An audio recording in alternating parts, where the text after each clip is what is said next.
민수기 12장 1절부터 3절까지 미리암과 아론이 모세가 혼인한 에디오피아 여인으로 인하여 모세를 비방하였으니 이는 그가 에디오피아 여인과 혼인하였음이니라.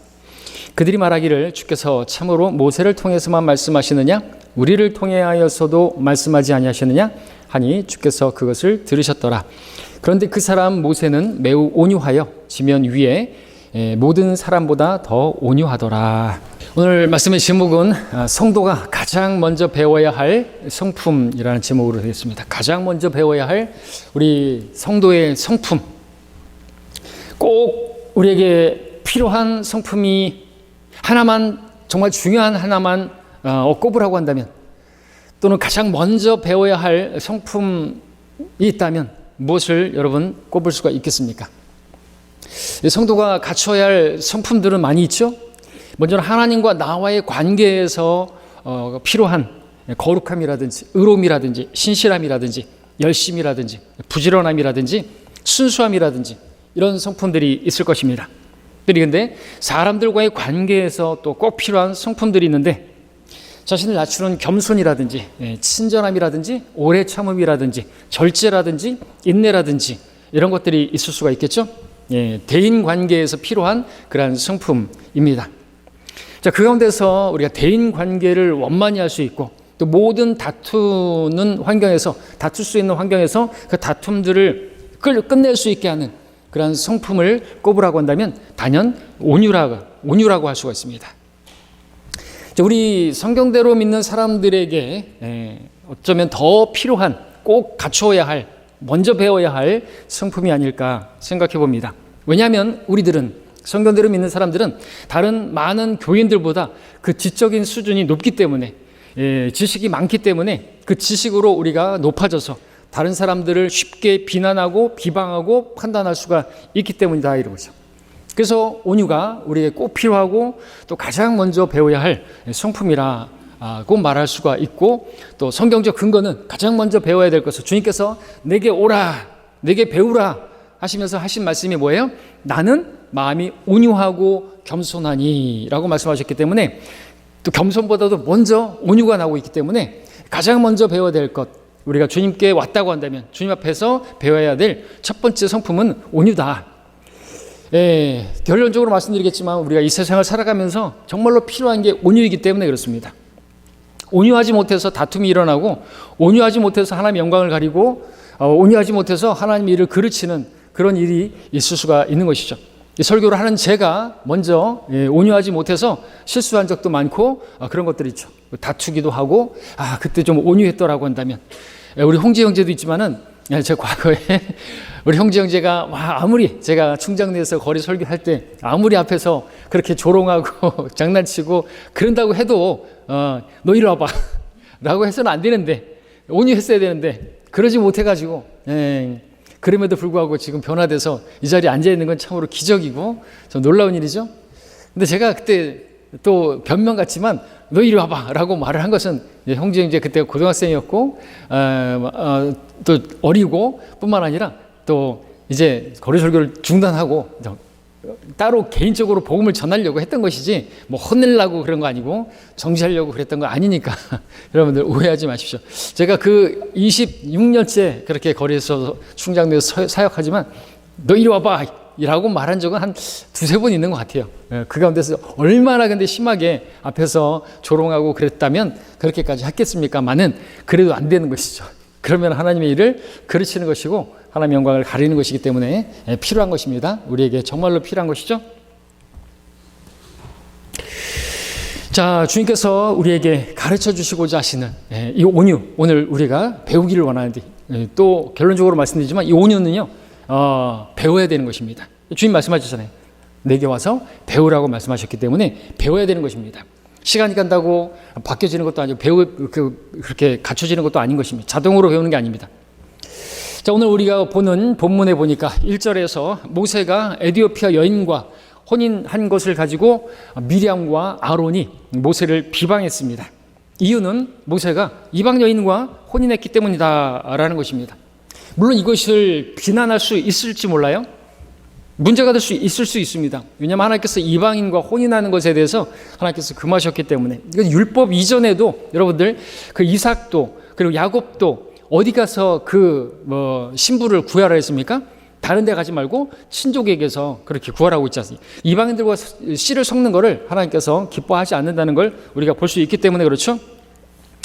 그런데 이스라엘 민족의 지도자라고 하는 사람이 말이죠, 본을 안 보이고 말이죠, 이방 여인하고 말이죠, 에티오피아 여인하고 그렇게 결혼했다라고 그렇게 하면서 모세가 본이 안 된다, 이런 비방을 하는 것이죠. 실제로 그렇죠. 어떤 그 나라의 지도자, 대통령이라든지 장관이라든지 하는 그런 사람들이 이중 국적을 가진다든지 또 자기 자녀들을 어떤 미국 시민권자가 되게 하기 위해서 미국으로 이민 보내는다든지 또는 병역을 면제받게 하기 위해서 그렇게 한다든지 그런 것들이 실제로 이제 나타나게 되면, 드러나게 되면 국민들이 손가락질하지 않습니까? 때문에 이 미리암과 아론이 모세를 비방한 이 일은 충분히 정당성이 있다 말할 수가 있겠다 이거죠. 하지만 성경은 그 일로 모세를 비방한 그 미리암과 아론이 잘못된 것이지 모세가 잘못됐다고 성경은 말씀하고 있지 않다라는 것입니다. 그리고 먼저 알 것은 이 책망과 비방은 다르다는 것입니다. 책망은 잘못한 사람에게 찾아가서 그의 잘못을 성경적으로 바르게 판단하고 지적하는 것입니다. 그래서 돌이키면, 회개하면 그 형제를 얻게 되는 것이죠. 그러나 비방은 다른 것입니다. 비방은 상대의 잘못을 헐뜯고 또 다른 사람들에게 소문내고 퍼뜨리는 것이죠. 그러니까 미리암과 아론은 모세에게 가서 책망한 것이 아니라 그냥 그 잘못에 대해서 사람들에게, 그 백성들에게 막 떠벌리고 다니며 험담하고 막 소문을 퍼뜨린 것이다 라고 말할 수가 있겠지. 우리가 어떻게 저런 결함 많은 모세를 따를 수가 있겠느냐. 여러분, 그 이후에도 그 백성들 사이에 있던 사람들 가운데서 교만한 사람들이 우리에게 다른 지도자를 세워서 다시 이집트로 돌아가자, 그렇게 자주 했던 것들을 우리가 보지 않습니까? 그처럼 미리암과 아론도 그런 마음이 있었던 것이죠. 자, 그렇게 뒤에서 수군거리고 험담하고 헐뜯는 것이 바로 비방인 것입니다. 자, 근데 중요한 점은 무엇입니까? 우리가 봐야 될 것은 정작 하나님께서는 모세가 이 이방 여인과 혼인한 것에 대해서 전혀 문제 삼지 않았다라고 하는 사실을 알아야 되는 것이죠. 우리는 성경이 뭐라고 말씀하시는지를 볼 수 있어야 되는 것입니다. 교회 안에서 어떤 일이 일어났을 때, 또 많은 교회들, 또 우리 그전에부터 계속해서 일어났었던 그 일들, 목자를 대적해서 어떤 사람들이 일어나서 막 얘기한다 이거죠. 여러분들, 성경이 뭐라고 말씀하시는지, 하나님께서 문제 삼지 않으셨는데 그걸 문제 삼는 사람들이 결국에는 떨어져 나가고 징계받고 그 말로가 주체하는 것을 우리가 보게 되는 것이죠. 자, 하나님께서 문제 삼지 않으셨습니다. 침묵하셨습니다. 그리고 묵비권을 행사하셨다 말할 수도 있겠고, 자, 여기는 하나님의 섭리가 있는 것이죠. 모세가 자기 백성에게 드러냈을 때 그 백성들이 모세를 거부했지 않습니까? 그래서 그가 미디안 광야로 쫓겨났지 않습니까? 그 가운데서 거기에서 이방 여인을 그렇게 신부로 얻은 일, 그것은 이제 장차 주님께서 자기 백성 이스라엘에게 오셨으나 거부를 당하자 이제 자기 백성에게 오셨잖아. 그들이 영접하지 않으므로 이제는 누구든지 그를 영접하는 사람들에게는 하나님의 아들들이 되는, 바로 우리들이, 이방인들이, 교회가 바로 신부가 될 수 되는 그런 것에 대한 그러한 예표가 되는 그러한 사건인 것이죠. 모형이 되는 것입니다. 이 본문에 나오는 에티오피아 여인은 다름 아니라 미디안 여인인 것입니다. 어떤 사람들은 또 정동수나 이 흠정 역사는 대해서도 이 모세가 또 다른 여인과 그렇게 시포라가 아니라 다른 여인과 그러한 또 흑인 여인과 그렇게 이제 결혼을 또 했네 얘기하지만 아니라는 것이죠. 러크만 목사님 그 주석 성경에 잘 나와 있으니까 여러분들이 참고하시면 이해를 할 수가 있을 것입니다. 자, 근데 이들이 모세와 미리암과 아론을 비방한 이들이 왜 비방했는 것인가? 진짜 이유는 무엇입니까? 이방인과 혼인했기 때문이 아니라 모세에 대한 시기심 때문에 비방한 것이죠. 그것을 2절에서 밝혀주고 있죠. 주께서 참으로 모세를 통해서만 말씀하시느냐, 우리를 통하여서도 말씀하지 아니하시느냐라고 말을 했습니다. 자, 여기서도 이 아론과 미리암의 말 역시나 맞는 말이에요. 정당합니다. 사실이죠. 왜냐하면 자기들도 그렇게 그런 영적 권위가 있다, 리더십이 있다 말할 수가 있습니다. 미리암 한번 볼까요? 미리암 어떤 사람이죠?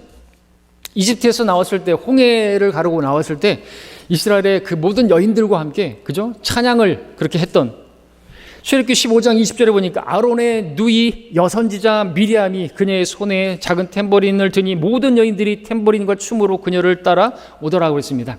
여선지자, 성경에서 최초로 여선지자가 바로 미리암이었던 것이죠.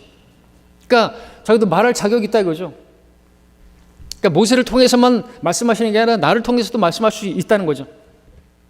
나는 또 이스라엘의 절반 그 여성을 이끄는 나도 리더다 이거죠. 나에게도 리더십이 있고 나에게도 영적 권위가 있다 이거죠.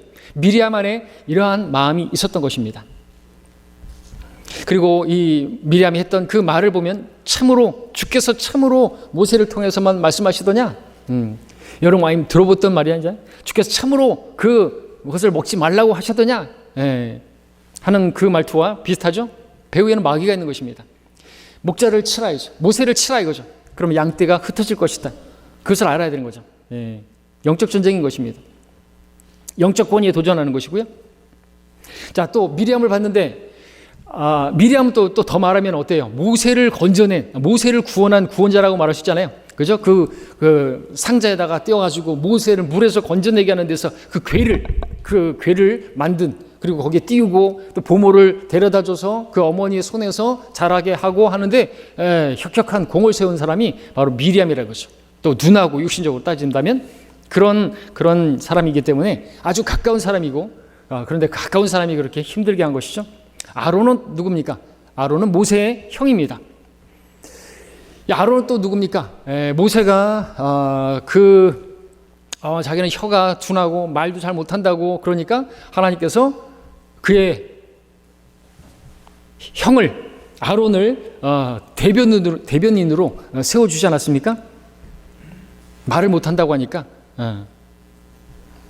대변인의 특징이 뭐죠? 대변인 무엇보다 말을 잘해야 돼요. 그렇죠? 그리고 외모도 신뢰가 가야 됩니다. 그래서 청와대 각 정당의 그 대표, 거기에 그 정당의 그 대변인들 보십시오. 말을 일단은 엄청 잘해요. 어떤 위기 순간 그 임기응변도 아주 뛰어나고요. 그리고 신뢰할 만한 그런 외모도 가지고 있어야 되고 그렇다는 거죠. 자, 모세가 말을 잘 못한다고 하니까 하나님께서 아론이 말을 잘하는 것을 내가 안다 하시면서 아론을 붙여주셨습니다. 출애굽기 4장 15절에서 너는 그에게 말하고 그의 입에 말을 넣어주라. 내가 내 입과 또 그의 입과 함께 하겠고 라고 말씀하셨습니다. 그러니까 모세의 입과만 주님께서 함께 하시는 게 아니라 아론의 입과도 함께 하시겠다고 하셨다는 거죠. 그러니까 아론도 자격이 있다는 겁니다. 그러니까 충분히 이렇게 말할 수 있다는 거죠. 그러니까 말은 맞는 말이에요. 너를 통해서만 말하냐? 우리 통해서도 말씀하실 수 있고 우리를 통해 실제로 말씀하셨다 이거죠. 자, 근데 문제는 하나님께서 그들의 그 마음을 보셨던 것인데 약점이 아닌, 문제가 안 되는 그것을 가지고 비방하고, 목적은 뭐예요? 이스라엘 백성들에게 자기가 자신을 높이려고 하는 것입니다. 모세에게서 그 마음을 빼앗고, 그러니까 백성들의 마음을 빼앗기 위해서 그렇게 비방한 것이다라는 거죠. 자, 그런데 이 일이 이스라엘 전체에 큰 어려움과 영적인 혼란을 가져올 것이 분명하죠. 그렇게 되면 누가 좋아하겠습니까? 마귀만 좋아하는 것입니다. 배후에는 마귀가 있었던 것이죠. 마귀가 미리암과 아론의 그 마음에 모세에 대한 시기심을 그렇게 일으켜서 그 이방 여인과 혼인했다는 것을, 아주 옛날에 끝난 일을, 아주 오래된 이야기를 가지고 그렇게 이제서 뒷북치는 그런 일을 하고 있는 것이죠. 자, 마귀의 목적은 모세를 공격해서, 즉 목자를 쳐서 이스라엘 백성들로 하여금 양들이 흩어지게, 목자 없는 그러한 양들이 되게 만드는 것이고, 그 목적인 것을 볼 수 있어야 되는 거죠. 여러분들이 우리 교회 안에서도 마찬가지입니다. 어떤 누군가가 얘기할 때 이것이 나를 믿음으로 세워주는 것인가, 교회에 연합하게 만드는 것인가 아닌가를 볼 수 있어야 되는 거예요. 우리 성경 침략에서 계속해서 일어났던 영적 전쟁, 그 이런 일을 할 때 박승용 목사가 계속 이야기하는 게 뭐냐, 그것이 나라가 가면 이 교회와 연합하게 만드는 것인가, 나의 믿음을 세워주는 것인가, 아니면 자꾸만 이 교회에서 나를 떨어뜨리려고 하는 것인가, 그것을 볼 수 있어야 된다고 이죠. 그 말만 들으면 안 되는 거예요. 그죠? 하나님께서 또 그것을 문제 삼으시는가, 그것을 볼 수가 있어야 되는 것이죠. 자, 여러분도 이런 모세와 같은 상황을 맞이하게 된다면 또 맞이할 수가 있는데 어떻겠습니까? 다른 사람들도 아니고 항상 힘들게 만드는 사람은 가장 가까이 있는 사람이에요. 가장 가까이 있는 사람, 가족, 친족, 그렇죠? 교회 안에 있는 사람들, 그런 사람들로부터 비방을 듣고 그런 비방하는 말을 또 비방하더라는 말을 전해서 듣고 한다면 마음이 어떡해요? 아프죠? 괴롭죠? 화가 나기도 하죠? 내 약점 아닌 약점을 이용해서 비방하고 그 말로 인해서 우리는 몹시 마음이 힘들고 화가 나고 복수해야 되겠다 하고 나설 수가 있는 것입니다. 그러나 그때 우리가 또 기억해야 될 것은 우리로 하여금 그렇게 우리 육신을 자극하고 충동질하고 우리를 보고 화나게 만들고, 그래서 우리가 육신을 드러내게 만들고 똑같이 갚아주겠다고 복수하겠다고 나서게 만드는 존재가 마귀다라는 것이죠. 우리는 혈과 육에 대항하는 전쟁을 하는 사람들이 아닌데 마귀인데, 영적 악에 대항하는 사람들인데 사람들하고 싸우면 안 된단 말이죠. 그것은 목표를 잘못 정한 것입니다. 마귀의 목적은 어떤 사람들의 그 말을 통해서 또 여러 상황들을 통해서 우리의 마음을 흔드는 것입니다. 우리 마음의 평안을 깨트리는 것이죠. 그래서 주님과 동행하는 삶을 하지 못하도록, 주님의 생명을 드러내지 못하도록 하고자 하는 것이 마귀의 목적인 것입니다. 나로 하여금 주님과 동행하지 못하고 내가 내 스스로 내 뜻대로 내 감정대로 움직여서 결국 하나님께서 나를 통해서 하시고자 하시는 그 일을 가로막게 하고자 하는 것이 마귀의 목표라는 사실을 우리가 간파해야 되는 거죠. 근데 우리가 이와 같이 다른 사람들로부터 비방을 받는다든지 어떤 어려움을 겪는다든지 환경의 어려움에 처하는 그러한 상황에서 우리가 어찌해야 되는가, 어떻게 대처해야 되는가, 우리가 그것을 오늘 보고자 하는 것이고 배우고자 하는 것인데, 12절 우리 3절에 다시 한번 보면, 그런데 그 사람 모세는 매우 온유하여 지면 위의 모든 사람보다 더 온유하더라. 괄호가 쳐져 있죠. 괄호는 성경 안에 주석과 같은 것이고, 이 주석은 우리가 주의해서 주목해서 봐야 하는 그러한 주석 내용이 되겠습니다. 중요한 것이죠. 자, 이 말씀대로 모세는 마귀의 공격을 받았을 때 온유함으로 대처했습니다. 2번이나 온유했더라, 온유하게 대처했더라 말씀하시는 것이죠. 사실 모세가 자신의 그 결혼 문제를 가지고 자기 이방인 아내를 얻은 것을 가지고 비방하는 문제는 상당히 모세로 하여금 화나게 할 만한 일이 될 수가 있죠. 자신을 공격하는 것, 직접 공격하는 것도 아니고 여러분들 같은 경우도 내 아내를 험담한다든지 내 남편을 공격하다든지 그런 식의 그런 공격은 더 힘들게 만드는 것입니다. 나를 비방하는 것, 직접적으로 나를 그냥 공격하지, 그죠? 근데 마귀는 꼭 그래요. 연약한 지체를 건드리잖아요, 그죠? 아담과 이브가 있을 때 누구에게 갔어요? 이브에게 갔잖아요, 그죠? 연약한 지체에 가가지고 그렇게 공격한다라는 것이죠. 그렇기 때문에 모세는 그들의 비방에 대해서 충분히 흥분하고 육신적으로 반응할 수 있는 그런 상황이었던 것입니다. 자, 말씀드렸던 것처럼 미리암과 아론이 했던 그 말은요, 단순한 게 아니에요. 모세의 영적 권위에 대한 도전이었고, 그렇기 때문에 얼마든지 모세로 하여금 중징계를 내려야 되겠다라고 그렇게 판단하기에 충분했던 일이었던 것이죠. 미리암과 아론이 그 비방이 모세 자신의 그냥 문제만이 아니라 이스라엘 전체에 영향을 미칠 수 있기 때문에 그런 것입니다. 교회 안에서 일어난 어떤 그 문제, 이거는 나 자신의 그냥 나 혼자 나만을 그냥 비방하는 것으로 끝나는 게 아니라 교회 전체에 문제가 있기 때문에 중징계를 내리게 되는 거죠. 그것도 오래 참다가. 자, 근데 우리 이 모세를 보게 되면 그런 마귀적인 도전에도 불구하고 온유하게, 잠잠하게 있었다라는 것이죠. 모세가 매우 온유하였다라고 기록하고 있는데, 그것은 그 마음이 아주 고요하고 평안하고 조용했더라고 말하는 것 같습니다. 자, 모세가 그렇게 자기가 충분히 자신을 육신적으로 반응할 수도 있는데도 불구하고 온유하게 대처하니까, 고요하게 그렇게 조용하고 있으니까 어떤 일이 벌어졌습니까? 결과는 하나님께서 개입하시는 거죠. 하나님이 역사하시는 것입니다. 우리가 여기서 배워야 될 것은, 우리가 많이 자주 봤던 것처럼 내가 스스로 나서서 일을 하려고 하면 하나님께서 아무 일도 안 하신다는 거죠. 그런 상황에서 여러분이 주님께 맡기고 여러분의 마음이 평안을 붙든다고 한다면, 온유하게 그렇게 대처한다면 하나님께서 개입하시는 것이, 하나님이 일하시는 것입니다. 2절 마지막에 읽었던 것처럼 주께서 그것을 들으셨더라고 기록하고 있습니다. 미리암과 아론이 했던 그 말을 주님께서 다 듣고 계셨던 것이죠. 그리고 주님께서 어떻게 하셨는가 우리는 봐야 되는데, 4절에 보니까 주께서 갑자기 모세와 아론과 미리암에게 말씀하시기를 너희 세 사람은 회중의 성막으로 나오라 하시니 그들 셋이 나아갔더라.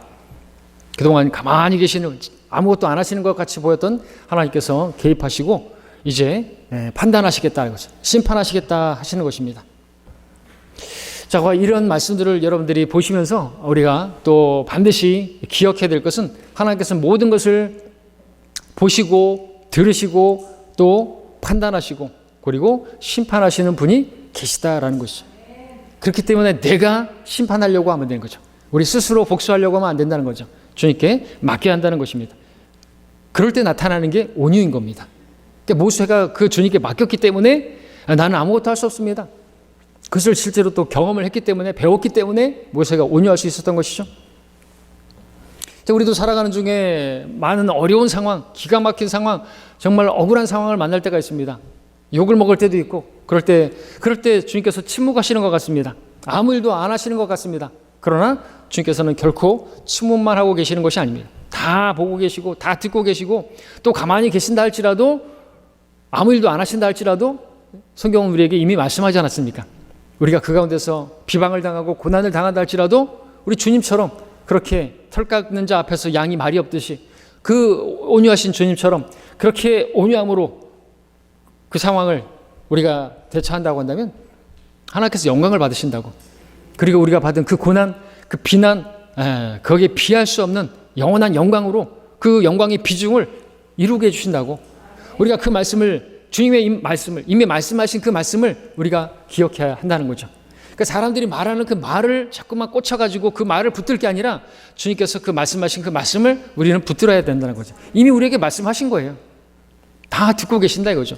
다 보고 계신다 이거죠. 내가 어떠한 어려움을 당하는가 다 계산해 주시겠다고 말씀하시는데, 그 됐고요.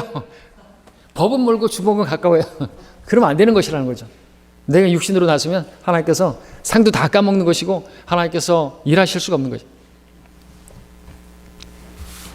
자, 근데 이 미리암과 아론을 한번 생각해 보시면, 우리가 지금 말씀드렸던 것처럼 모든 것을 들으시고 모든 것을 보시고 그러한 주님에 대해서 그들이 몰랐던 것인가 하죠. 알고 있었죠. 그들도 그냥 알고만 있었던 것입니다. 머리로만 알고 있었던 것이죠. 그러니까 주님을 두려워하지 않고 주님을 의식하지 않고 자기들의 그 판단과 눈에 보이는 대로 행동하고 말하고 했던 거 아니겠습니까? 마찬가지로 오늘날도 마찬가지라는 거죠. 많은 성도들이 주님께서 살아계시다, 주님께서는 두려우신 분이다 알고 있지만, 그럼에도 불구하고 그것은 단지 머리에 그냥 지식으로만 알고 있을 뿐, 그래서 자기 멋대로 행동하는 거죠. 전혀 하나님 두려움 없이 그렇게 말하고 막 욕하고 막 대응하고 육신적으로 반응하는 것이죠. 그래서 주님께서는 우리가 단지 그냥 지식으로 하나님을 아는 것이 아니라, 그냥 머리로만 하나님에 대해서 아는 것이 아니라 참으로 인격적으로 하나님을 알기를 원하는 것이죠. 그래서 우리가 그분을 두려워하고 또 우리가 그분을 사랑하고 그분께서 얼마나 또 질투하시는 분인가 우리가 또 그렇게 인격적으로 알기를 원하시는 것입니다. 주님께서는 살아계십니다. 비록 사람들이 의식하지 않고 그분을 두려워하지 않을지라도 하나님께서는 살아계셔서 모든 것을 보고 계시고 모든 것을 공의롭게 판단하시고 심판하실 것입니다. 자, 주님께서는 7절, 8절에서 이렇게 말씀하십니다. 나의 종 모세는 그와 같이 아니하나니 그는 나의 온 집에 신실하니라. 그와는 내가 대면하여 분명히 말하고 난해한 말들로 아니하며 또 내가 그가 주의 모습을 볼 것인데 어찌하여 너희가 내 종 모세를 비방하기를 두려워하지 않느냐 안 하느냐. 자, 주님께서 다 드러냈습니다. 모세가 신실한 자라는 것을 드러내 주셨고, 또 미리암과 아론이 잘못한 것을, 비방한 그 일이 얼마나 큰 죄인가 드러내 주고 계신 것이죠. 그 결과 10절에서 보면 미리암이 문득병에 걸려서 눈처럼 희게 되었다라고 기록하고 있는데, 이것을 통해서 우리는 이 비방한 이 일의 주동자가 미리암이었다는 사실을 알 수가 있습니다. 하나님을 두려워하지 않고 말했던 이 비방, 미리암의 비방에 대해서 하나님께서 문득병으로 갚아주셨던 것이죠. 이 문득병에 걸리면 어떻게 됩니까? 회중에서 격리가 돼야 되는 거죠. 그래서 우리 교회에서도 중대한 어떤 그런 죄를 지었을 때는 징계를 하는데 출석 정지를 시키는 거죠. 3개월 또는 6개월, 좀 심하면 추례를 시키는 것입니다. 그전에는 물론 가르쳐 주죠. 뭘 잘못했는지를 이야기해 주고, 두세 증인과 함께 또 이야기해 주고, 안 들으면 이제는 교회적으로 이교도와 같이 그렇게 세리같이 그렇게 구원받지 않은 사람인 것처럼 그렇게 우리가 대할 수밖에 없는 것입니다. 자, 그런 일이 벌어졌을 때, 그렇게 문득병자가 된 것을 봤을 때 저도 그래요. 기도합니다. 하나님께서 중징계하셔서, 그 주동자를 중징계하셔서 그 옆에 있는 사람이 돌이키게 되기를, 깨닫게 되기를, 큰 죄를 지었구나 하는 것을 깨닫게 되기를, 그리고 다시 돌아오게 되기를, 그렇게 이제 기도하는 것이죠. 그런 사람들이 있어요. 그러기 위해서는 그 주동자가, 그렇게 그 실족시켰던 그 사람이 하나님의 큰 징계를 받아야 되는 거예요. 하나님께서 크게 징계하셔서라도, 그래서 그 주변 사람들이 그의 말을 받아 먹었던 사람들이 깨닫고 돌아오기를 바라는 것이죠. 아시는 분들은 아시겠지만, 제가 누구 얘기 안 하는지 아시겠지만 그렇게 하는 거예요. 하나님께서 데려가시든지 죽이시든지 그렇게 하셔서라도 좀 깨닫게 해주시고 돌아오게 해주시라고 기도하는 것입니다.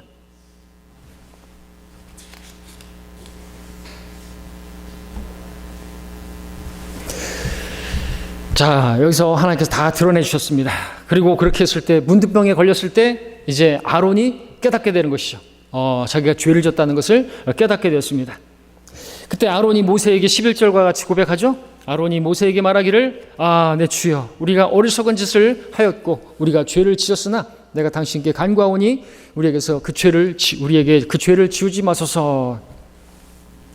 자, 여기서 우리는 모세가 온유함 가운데 잠잠히 있었던 그 이유를 우리가 알 수가 있는데, 그것은 모세가 사람의 말이나 어떤 환경, 상황을 바라보지 않고 하나님만 바라봤기 때문이다. 모세는 하나님께서 참으로 살아계시고 모든 것을 들으시고 모든 것을 판단하시고 심판하시는 분이라는 사실을 그가 알았기 때문에, 지금 하나님께서 그렇게 개입하시고 지금 판단하시고 심판하시는 것을 지금 보여주고 계시잖아요. 그런 분을 알았기 때문에 모세는 할 게 없는 거예요. 이게 하나님께 맡긴다는 것입니다. 그렇게 하나님께 맡길 때, 그리고 나는 온유함 가운데 있을 때 하나님께서 일하시는 것을 보게 되는 것이. 모세는 미리암이 문득병에 걸렸을 때, 또 아론이 자기의 죄를 자백했을 때, 이제 그제서야 했던 행동은 뭐냐니까 미리암을 위해서, 치유를 위해서 기도하죠. 13절에서 모세가 주께 부르짖어 말하기를, 하나님이여, 오 하나님이여, 내가 주께 간구하오니 지금 그녀를 낫게 하여 주소서라고 말하고 있습니다. 자, 모세가 자기를 비방하고 공격했던 그 미리암, 그리고 그 아내 아론에 대해서 용서할 뿐만 아니라 그를 고쳐주시라고, 그렇게 회복시켜 주시라고 기도하는 것을 보게 되는데, 이 또한 모세의 온유함이라고 할 수 있겠죠. 이 같은 온유함 우리에게 필요하다고, 우리가 꼭 배워야 할 성품이라고 말씀을 드리는데, 이 온유함, 먼저는 이 온유함에 대해서 조금 더 살펴보겠습니다. 온유함이 무엇입니까 도대체? 온유함, 이 온유함은 하나님의 성품입니다. 하나님의 성품이기 때문에 우리가 하나님에게서 배워야 되는 거죠. 세상에서 배울 수 있는 게 아닙니다. 온유함, 여러 가지로 설명할 수 있죠. 우리가 성령의 열매이기도 하고, 우리가 성령으로 충만할 때 생수의 강이 흐르는 것처럼 거기에 어떤 돌을 던지건 깡통을 던지든 다 흘려보내가지고 소리가 안 나는데, 그 생수의 강이 우리 성령으로 충만하지 않아서 바닥에 다 드러났을 때는 그대로 딱 깡통을 던지면 깡통 소리가 나고, 그죠? 유리를 던지면 깨지고 그대로 반응을 하는데, 우리가 성령의 충만함으로 다 그런 것들을 그야말로 하나님 말씀은 한 귀로 듣고 한 귀로 흘리면 안 되지만 그런 사람들의 그러한 비방하는 말들에 대해서는 한 귀로 듣고 한 귀로 흘려드릴 수 있는 그것이 온유하다고 말할 수 있겠죠. 거기에 대해서 감정적으로 격한 반응을 보이지 않고 그냥 흘려보내는 거예요. 그럴 수도 있지 뭐. 그래 내가 잘못했다. 그래 내가 부족하니까 그럴 수 있겠지. 그럴 수 있다. 내가 아무것도 아닌 자 뭐 아무것도 아니고 그런 사람인데 뭐 비난하는 것에 대해서 뭐 당연하다 뭐 이렇게 생각할 수 있는 그런 넓은 마음, 그게 온유죠. 넓은 그 강에 돌을 던졌을 때 막 파장이 막 일어나는 게 아니라 그냥 삼켜버리는 거죠. 잔잔해지는 것입니다. 조용한 것이죠. 잔잔해지는 것. 이것은 육신이 꺾인 상태죠. 십자가에 못 박힌 상태죠. 육신이 꺾인 그런 사람에게서 온유가 나타나게 되는 것입니다. 그 온유한 사람은 자신의 그 육신의 뜻대로 자기의 주장이 나타나지 않습니다. 어떤 어려운 일에 평안하고 마음은 편하고 그리고 고요하고 조용합니다. 말하지 않습니다. 우리 목사님들 가운데 저는 뭐 얘기하면 안 되겠지만 정말로 온유하신 분이 계세요. 대적들도 그렇게 많았는데 저는 그렇게 못할 것 같은데 그리고 나서도 그를 대하면서도 잘 대하시고 사랑하시고 기도하시고 진심으로 그렇게 대하시고 하는 것을 보면서 많이 배우게 되는 것이죠. 온유함은 그런 것입니다. 하나님으로부터 나온 성품이기 때문에 또 우리가 모세를 통해서 조금 전에 봤던 것처럼 그렇게 용서하고 돌이키면 또 받아주고 그죠? 불쌍히 여기고 그를 위해서 기도하고 그런 모습이 또 온유함으로 나타나야 하는 것이죠. 자, 이제 우리는 여기서 모세가 그러면은 온유한 사람이라고 했는데 어떻게 그처럼 온유할 수 있었던 것인가? 우리가 배워야 되는데 어떻게 온유할 수 있었던 것인가? 이유가 무엇인가? 알고자 하는 것입니다. 먼저 알 것은 온유는요 타고난 성품이 아니에요. 이름을 온유라고 짓는 기독교인들도 있죠. 박온유, 이온유 그렇게 이름을 짓는다고 해서 이름값 하는 게 아닙니다. 타고난 성품도 아닙니다. 부모에게서 물려받은 유전자로 인해서 그렇게 온유한 사람이 되는 것도 아닙니다. 어떻게 알 수 있습니까? 모세가 처음부터 온유했습니까? 아니죠. 그가 젊었을 때 혈기왕성해서 한 육신하던 그러한 사람이 모세였습니다. 젊었을 때 그 모습에서 온유를 찾아볼 수가 없어요. 어땠습니까? 40세가 됐을 때 자기가 말과 그 이집트의 모든 그 지혜를 배워가지고 말과 행위에 능했을 때 자기가 한번 이스라엘을 어떻게 구해보겠다고 나섰다가 어떻게 했어요? 사람을 죽였어요. 그런 모세가 지금 변화된 거예요. 여러분 중에 화가 난다고 사람 쳐 죽이고 그런 분 안 계시죠? 우리 형제님들 중에서. 그럼 여러분들 모세보다 더 나은 그러한 조건에서 출발하시는 거예요. 희망이 있는 거예요. 난 그래도 나 화나게 한다고 사람 죽이진 않았다 이거죠. 여러분들 소망을 가지시기 바랍니다. 자, 모세가 온유한 사람으로 변화됐다고 한다면요, 여러분 더 잘 변화될 수가 있는 것이에요. 자, 또 온유는 시간이 지난다고 해결된 문제도 아닙니다. 시간이 지난다고 해서 온유하게 되는 것도 아니라는 거죠. 흔히들 말합니다. 젊었을 때는 철이 없고 다 그렇지. 그렇게 혈기왕성하고 그러나 나이가 들면 철이 들면 그렇게 유순해지고 좀 변할 거고 다 그렇게 될 거야. 이런 말들을 하는데 세월이 나이가 든다고 온유하게 되는 건 아니라는 것입니다. 어떻게 할 수 있습니까? 미리암은 나이가 적어요. 아론은요. 나이가 적습니까? 모세보다 더 많아요. 그래서 나이가 든다고 해서 세월이 간다고 해가지고 나이를 먹었다고 해가지고 그렇게 온유하게 자동적으로 되는 건 아니라는 것이죠. 세월이 약이 아닌 것입니다. 그런 그들이 왜 모세를 비난하고 그렇게 나대고 드러내고 교만하게 행동했던 것입니까? 물론 나이가 들수록 좀 유순해지는 그런 그 분들도 있긴 하죠. 철이 들면서 남자들은 죽어야 철이 든다고 죽을 때까지 철을 들지 않는 남자들도 있고 그래서 나이 들면 옹고집이라고 하죠. 똥꼬집이라고 하고 꼰대같이 고집 세고 속이 좁은 그런 노인들도 있는 것이 사실입니다. 그러니까 내가 지금은 좀 비록 과격하긴 하지만 나이 들고 결혼하고 그리고 아이가 있고 그러면 좀 가정을 꾸리면 나아지겠지. 이러한 생각 자체는 잘못된 생각이라는 것이죠. 온유는 시간이 지난다고 해결되어질 문제가 아닌 것입니다. 자, 그럼 모세가 온유할 수 있었던 이유가 무엇입니까? 답이 무엇입니까? 어떻게 하면 온유할 수 있을까요? 하나님과 교제했기 때문이다 라고 밖에는 말할 수가 없겠죠. 아까 우리가 읽었던 그 말씀에서 하나님께서 내가 그와 대면하여 말했다. 교제했습니다. 모세가 주님과 대면하여 교제하자 그가 주님을 알게 된 것이죠. 주님께서 어떤 분이신 것인가? 주님께서 나의 모든 것 되시는 분이다. 내 변호인이 되시고 내 피난처가 되시고 요새가 되시는 분이고 방패가 되시는 분이고 내 힘이 되시는 분이시고 나를 위해서 싸워주시는 전사가 되시는 분이시고 내 반석이 되시는 분이시고 그런 분으로 알게 되었기 때문에 자기가 할 게 없는 거예요. 자신의 모든 것 되시는 전부가 되시는 그 주님께 자신을 온전히 맡길 수가 있었던 것이죠. 그래서 그런 주님을 알게 된, 교제로 해서 알게 된 그런 사람에게서 나타나는 것이 온유인 것입니다. 어렵고 힘든 상황에서도 흔들리지 않는 그러한 온유함.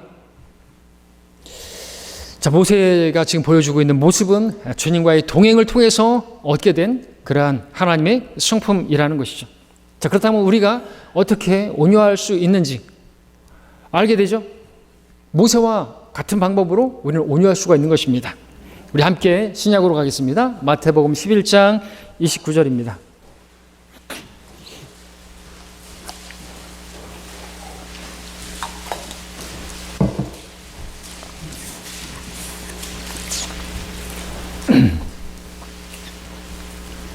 마태복음 11장 29절 한 목소리로 읽습니다. 11장 29절 시작. 나는 마음이 온유하고 겸손하니 내 멍에를 메고 나에게서 배우라. 그래야면 너희가 너희 혼의 쉼을 얻으리라. 자, 주님은 온유하신 분입니다. 주님께서는 온유하신 분이라는 사실이 너무나 분명하게 드러났죠. 왕이심에도 불구하고 나귀 새끼를 타셨습니다. 주님은 온유하심으로 죄인들과 세리들을 용납하시고 용서하시고 받아들이셨습니다. 주님께서는 온유하심으로써 십자가에서 그렇게 십자가 달리기 전에 그 대적들에 대해서 그대로 반응하지 않고 털 깎는 자 앞에 양이 말이 없듯이 그렇게 고요하셨습니다. 그들을 위해서 기도하셨고 저들을 용서해달라고 그렇게 기도했던 것이죠.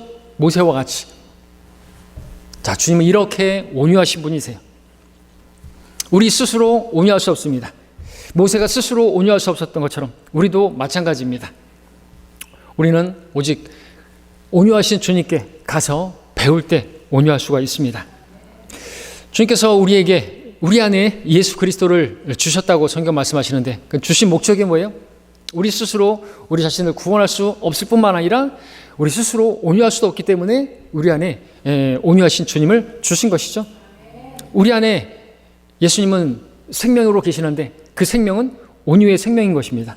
우리가 예수님 영접했다고 한다면, 내 안에 예수님 계시다고 한다면 우리의 삶에는 예수님의 생명이 나타나는데 온유함으로 나타나야 하는 것이죠. 자, 그 온유함이 나타나기 위해서 내 안에 계시는 그 주님께서 지금 이 11장 29절에서 내 멍에를 메고라고 말씀하신 것을 주목해 보시기 바랍니다. 내 멍에를 메라는 것은 나와 함께 교제하자는 거죠. 나와 함께 동행하자는 것이죠. 멍에가 뭡니까? 소 두 마리가 함께 어깨에 메고 같이 걷게 하는 그 기구가 멍에지 않습니까? 그러니까 주님께서 지금 나와 교제하자는 거예요. 나와 함께 교제하고 나와 함께 동행하자는 거죠. 왜? 그래야만 모세가 주님과 교제하고 주님과 동행함으로써 온유를 배운 것처럼 우리도 그 동일하게 주님과 교제하고 동행함으로써 온유를 배울 수 있기 때문에 그렇습니다. 주님과 교제하는 그것이 우리하고 온유가 나타나게 만드는 것입니다.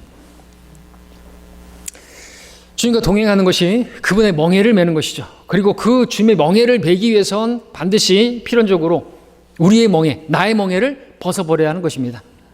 나의 멍에는 뭡니까 또? 나의 육신이죠. 우리가 메고 있는 멍에, 내 멍에, 육신이라고 했는데 다른 사람들이 나를 비방할 때, 욕할 때 그대로 반응할 수밖에 없는 내 육신, 내 성질, 그 성질머리,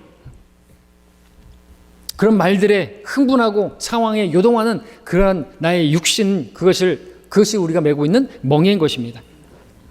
이 멍에는 우리의 마음을 무척 힘들게 만들고 무겁게 만들고 그런 거죠.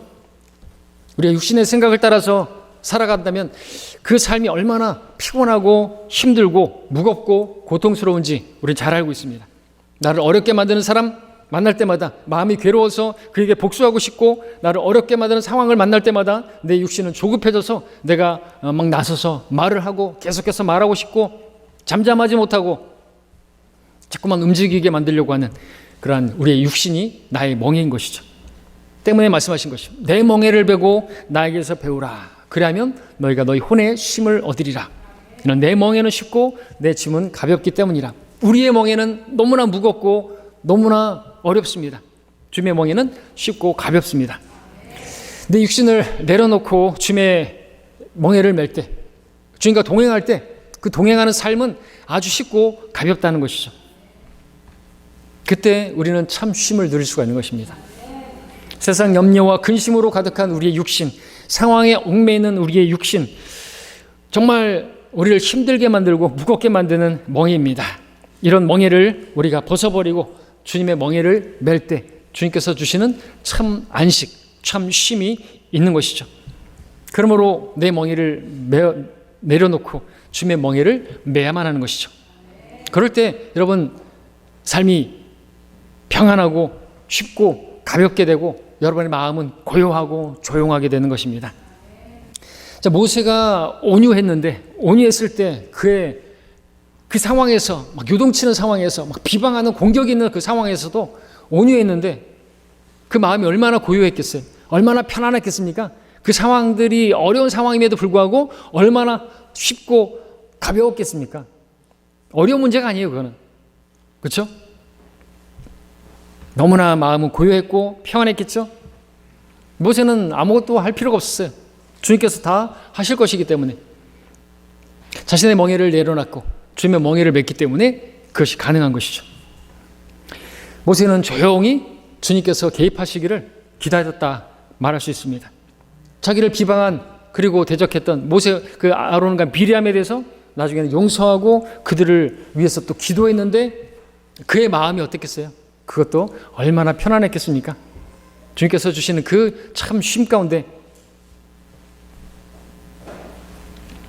나는 용서를 못하는데 그래도 나는 성경대로 믿는 사람이니까 저 사람을 용서해야지, 이를 악물고 용서하는 게 아니에요. 그죠? 주님의 생명이 내 안에 있으니까 저들이 알지 못하는 것입니다. 좀 용서해 주십시오. 그런 주님의 그 생명이 나타나서, 온유한 그 모습이 나타나서 얼마나 쉬워요. 가볍죠? 그 십자가를 지는 것도 가벼운 것이고. 자, 이것이 바로 우리 육신의 멍에를 벗어버리고 주님의 멍에를 맸을 때, 그 주님과 함께할 때 주시는 놀라운 축복인 것입니다. 이러한 축복이 우리 교회에서 또 우리 가정에서 풍성하게 드러나기를 원하는 것입니다. 예, 그리스도인이 제일 먼저 배워야 할 정도로 중요한 이 온유, 우리 교회 안에서, 특별히 또 가정에서 정말 필요하지 않습니까? 여러분들 가정에서 조용합니까? 바람 잘 날 없지 않지 않습니까? 막 시끄럽고 그렇지 않습니까? 그래서 말씀하시는 것이죠. 우리 마지막으로 보는 베드로전서 3장을 보겠습니다. 베드로전서 3장 4절 5절.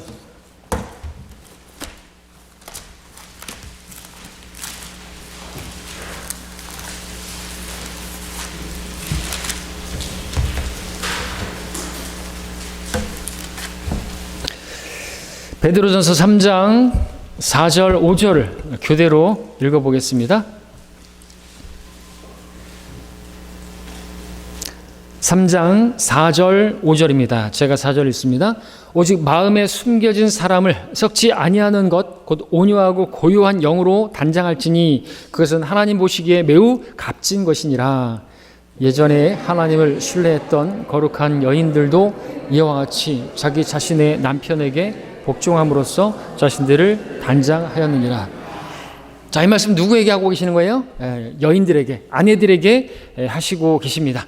3절 같은 경우에는 그렇게 외모로 단장하는 것보다 내면의 단장이 더 중요하다고 말씀하고 계시죠. 그러면서 온유하고 고요한 영으로 단장할지니라 말씀하고 계시는 것을 유의해 보십시오. 아내는 남편에게 온유하고 고요한 영으로 복종을 해야 한다 말씀하십니다. 온유한 아내는 고요하고 조용한 아내라는 것이죠. 아내가 자신의 육신을 부인하고 온유하고 고요한 영으로 남편에게 그렇게 복종할 때 그 가정은 복된 가정이 될 수가 있는 것입니다. 아멘이 나오네요. 이렇게 말하면 자매님들은 따져야죠. 그럼 남편들은 온유하지 않아도 된다는 말입니까? 그렇게 말하실 분들에게 말씀을 드리는 것입니다. 남편도 아내를 대할 때 온유의 영으로 대해야 마땅하죠.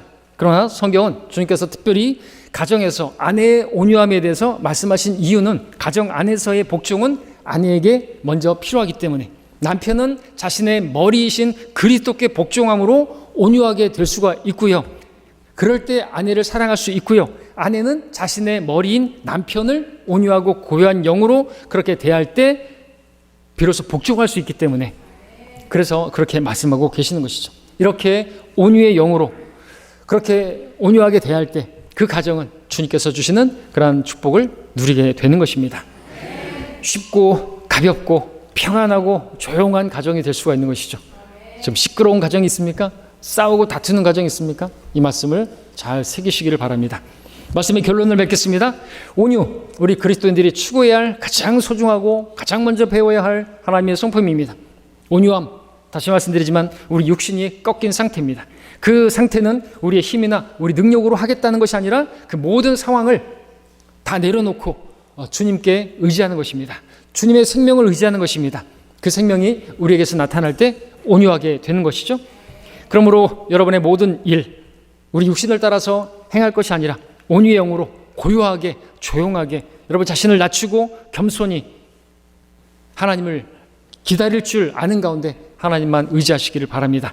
그럴 때 주님께서 개입해 주실 것이고 그 어려운 상황들을 해결해 주실 것이고 그 다음에 여러분들의 그 가정을 하나님께서 축복해 주실 것입니다. 예수님의 생명이 나타남으로 말미암아 여러분들의 그 삶이 또 여러분의 신앙이 쉽고 가벼워지고 평안하게 될 줄로 믿습니다. 기도하겠습니다.